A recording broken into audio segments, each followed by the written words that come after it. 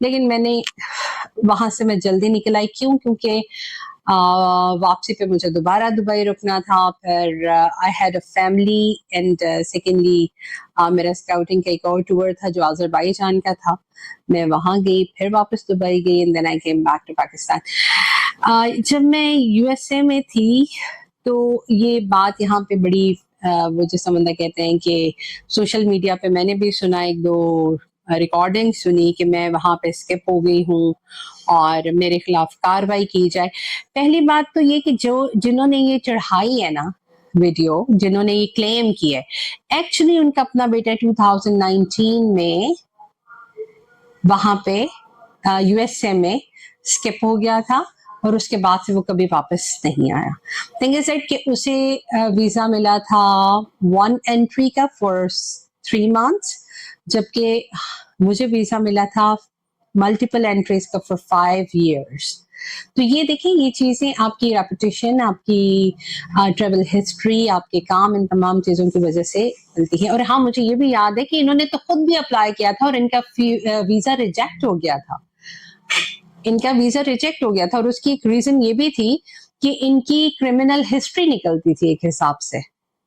Because criminal history یہ نہیں کہ پتہ نہیں کیسا انہوں نے کرائم کیا تھا, لیکن یہ جیل میں رہے تھے تھوڑا عرصہ, جس کی وجہ سے یو ایس گورنمنٹ وہ کہہ لیں کہ اس نے کونسلر نے ویزا نہیں دیا تھا. ایلیگیشن لگ گئی تھی ان کی کہ انہیں ویزا نہیں مل سکتا. تو دیٹ از اٹ. دیکھیں, فیملی لیگیسی پہ بات کرنا کسی کی آسان تو بہت ہوتا ہے, لیکن I am a strong woman, مجھے ان کے بولنے سے فرق تو کوئی نہیں پڑتا, لیکن I won't let it go کہ میں اسے ٹھیک ہے جانے دوں. ابھی تک اس کے اوپر میں نے کوئی ایکشن نہیں لیا, and that is just because of my father. He is a kind hearted man. مجھے ان کی پرمیشن کے ساتھ چلنا ہے. مجھے اپنے رائٹس کا بالکل پتہ ہے اور اپنی ڈیوٹیز کا بھی. یہ میرا رائٹ بنتا ہے کہ اگر کوئی میری فیملی لیگیسی جسے ہم نے بڑی ہی خوبصورتی سے سینچا ہے, ٹھیک ہے, وہ اس کے اوپر کوئی بھی اٹھ کے بات کر دے.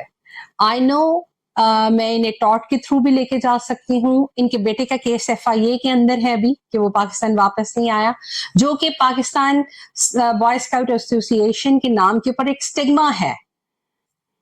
آپ جس کام کے لیے جاتے ہیں ود ان ٹائم آپ کو وہ کام کر کے واپس آنا ہوتا ہے. ایسا نہیں ہوتا کہ آپ اپنے وہاں پہ جا کے اور چیزوں کو شروع کر دیں, اور اگر آپ نے وہ بھی کرنی ہے تو you have to come back.